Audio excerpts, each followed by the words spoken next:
interviews. Je suis toujours avec Monique Lévi-Strauss. Je disais que j'avais rencontré Claude Lévi-Strauss oui, tout à l'heure. En 73. Voilà, il m'avait reçu gentiment, je crois que c'était au Collège de France, ou à la Sorbonne, je ne me souviens plus. Et j'avais rencontré d'ailleurs René Dumézil aussi. Qu'est-ce que vous pensez justement des travaux de Claude Lévi-Strauss? Qu'est-ce que vous pensez du structuralisme, par exemple? On peut dire que vous êtes structuraliste en tant parce que vous êtes... Il y a une idée reçue que le structuralisme, c'est une croyance, mais c'est pas du tout une croyance, c'est simplement une méthode.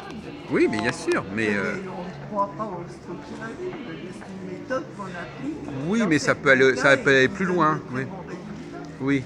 Voilà, c'est une méthode, mais c'est pas du tout, c'est pas une philosophie. Oui, bien sûr. Bah non, on a beaucoup dit, mais c'est faux. En tout cas, c'est un homme qui aura marqué son époque, Claude Lévi-Strauss.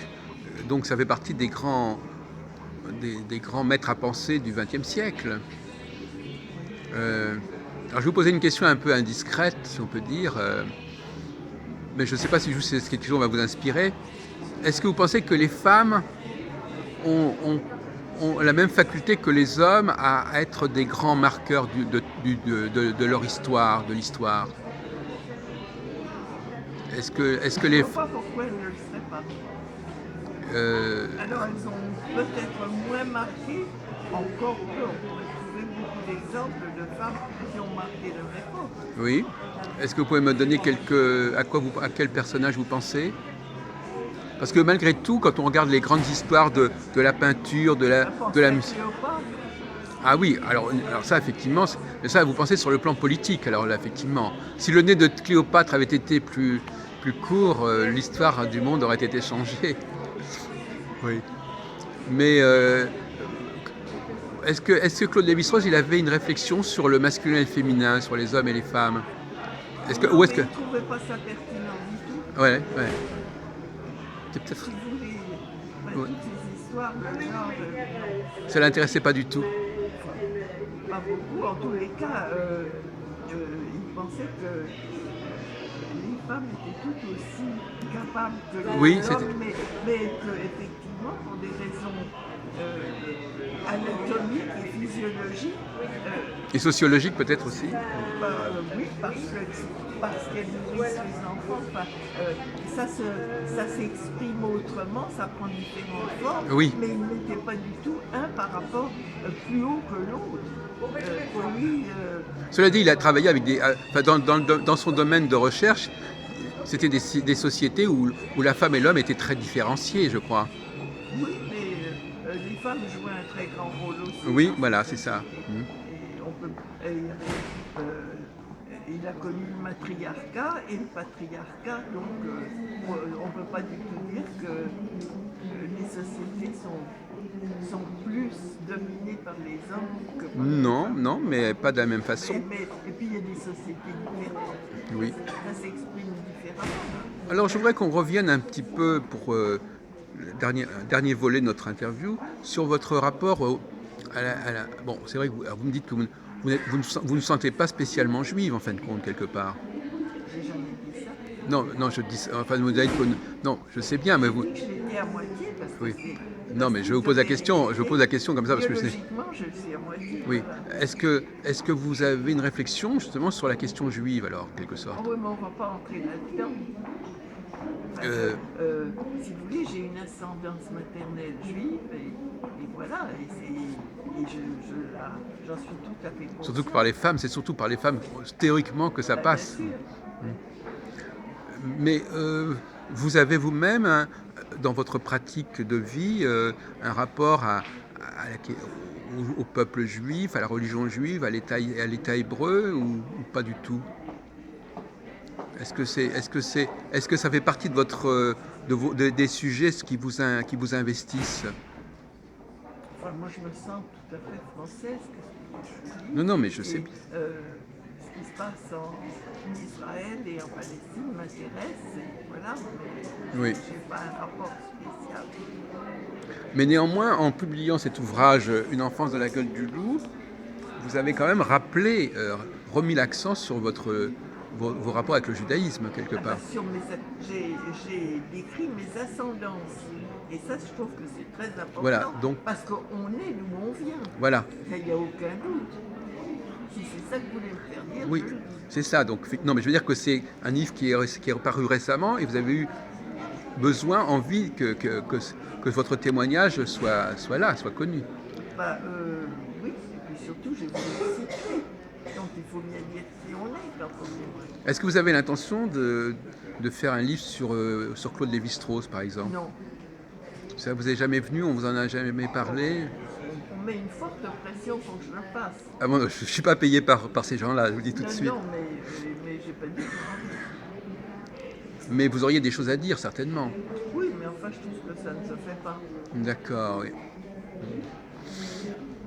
Mais je pense qu'effectivement, votre travail sur les Cachemires, votre méthode aussi, elle est tout à fait... parce que vous aussi, vous êtes auteur d'une méthode, finalement. Bon, Méthode pour dater, pour situer, on peut dire que vous je veux avez, comme savoir. votre mari, vous avez élaboré une méthode. Oui, mais sur un tout petit sujet. Oui, mais à Alors, mon je veux pas avis, non plus avoir je une crois grosse pas, tête, non, parce je que- veux pas, non, je pense pas, parce que je pense que même quand on travaille dans un certain sujet, si la méthode est élaborée correctement, elle peut servir à d'autres sujets. C'est-à-dire que si vous posez comme principe ce genre de méthode de travail, je pense que dans d'autres domaines, on peut... Mais elle ne s'applique que là, si vous voulez, parce que les critères que j'ai trouvés, c'est des critères qui Oui, mais on peut très bien se dire que dans un autre domaine, il faut également trouver des critères ben, qui chacun permettent... va trouver Voilà, les critères c'est ça. qui correspondent. Voilà. On pourrait faire un colloque où chacun dans son domaine Ben, c'est- montrerait comment comment il résout ce... chercheur, c'est comme ça qu'il travaille.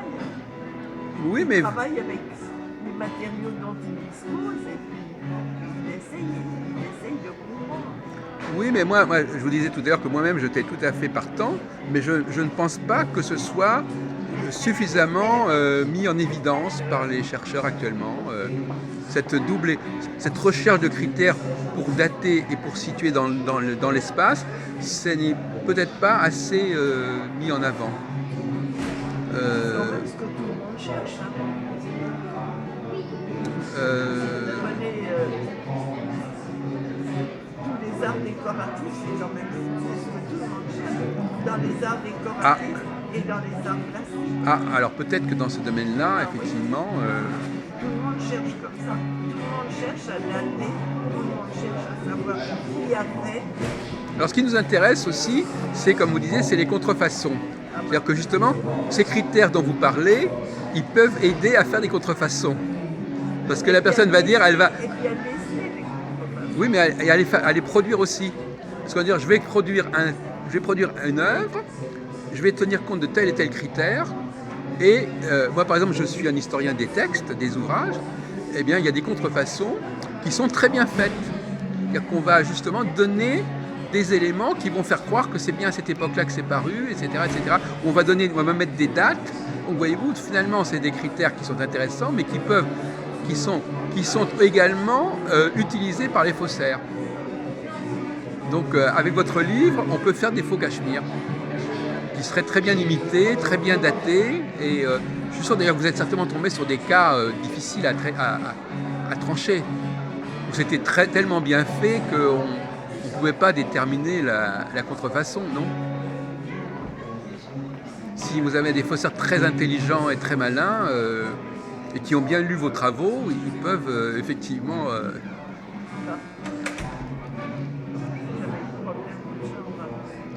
Non, parce que je vous dis ça comme ça, malicieusement, mais c'est vrai que ce genre d'ouvrage peut servir à des faussaires. L'ouvrage peut servir à des industriels actuels qui imitent les chats de Cachemire Voilà. par l'impression.